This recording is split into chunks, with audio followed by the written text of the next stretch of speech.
भानगढ़, जिला अलवर, राजस्थान। राजस्थान के पूर्वी हिस्से में स्थित अलवर जिले का आकर्षण का केंद्र है। देश की सबसे डरावनी जगहों में शामिल राजस्थान का भानगढ़ किला।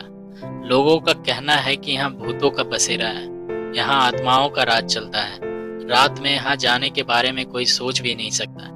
वैसे यहाँ दिन में खूब चहल पहल रहती है, पर जैसे ही सूर्यास्त होता है यह किला वीरान हो जाता है और यहाँ जाने या रुकने की इजाजत किसी को नहीं है। कहते हैं जो भी यहाँ रुकता है उसके साथ कोई ना कोई अनहोनी होती है।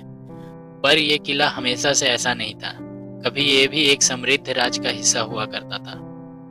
पर ऐसा क्या हुआ कि आज ये किला वीरान हो गया?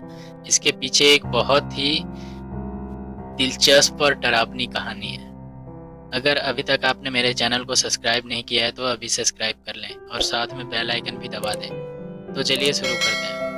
1573 में आमेर के राजा भगवंत दास ने भानगढ़ किले का निर्माण करवाया था।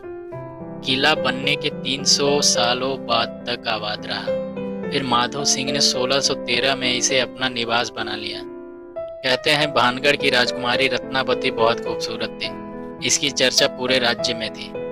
दूर प्रदेश के राजकुमार तक उससे शादी करने की इच्छा रखते थे। उस समय रत्नावती की उम्र केवल 18 साल थी।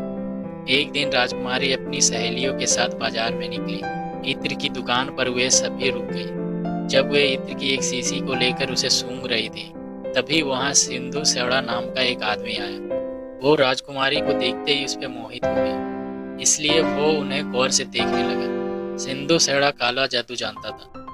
राजकुमारी के रूप से आकर्षित होकर वो उससे प्रेम करने लग गया था और उसे किसी भी तरह हासिल करना चाहता था।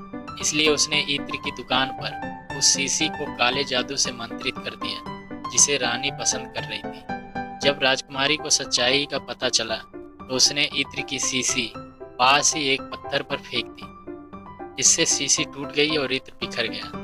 काला जादू होने के कारण पत्थर सिंधु सेवड़ा के पीछे पड़ गया और उसे कुचल डाला। सिंधु सेवड़ा तो मर गया, लेकिन मरने से पहले उस तांत्रिक ने श्राप दे दिया कि इस किले में रहने वाले सभी लोग जल्द ही मर जाएंगे और दोबारा जन्म नहीं लेंगे और उनकी आत्माएं इस किले में भटकती रहेगी। यहीं से शुरू हुई इस किले की बर्बादी की कहानी। तांत्रिक के मरने के बाद भानगढ़ व अजबगढ़ के बीच युद्ध हुआ और भानगढ़ किले के सारे लोग मारे गए। इसमें राजकुमारी भी शामिल थी। किले में इस तरह इतने लोगों के एक साथ मरने के बाद वहां चित्कार मच गया और अब उनकी आत्माएं किले में घूमती रहती है।